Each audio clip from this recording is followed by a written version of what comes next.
Then there are those that sometimes I feel so depressed, I feel like Allah is not listening to me because I'm very sinful. Sometimes I feel like I'm worried because I'm going through a trial or shaitan is playing with my emotions in my brain. Please help me. Listen, that's the first problem in all of this, is that you felt that Allah is not listening. That is the ultimate success of shaitan. To convince somebody that, you know, that shaitan is, that Allah has dismissed you because of your sins. People dismiss each other because of mistakes. Allah does not. So long as He's given you breath, and your lungs are still functioning and your heart is still beating, that actually is an indication that Allah has still given you a chance. If you were a hopeless case, there's no reason for you to still be alive.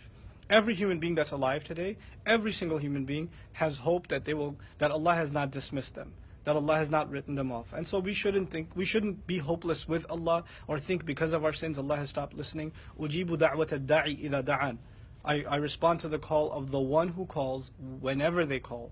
In other words, if you're calling Allah, He didn't qualify you as a good person or a scholar or a worshipper. So long as you called Allah, good enough for Him.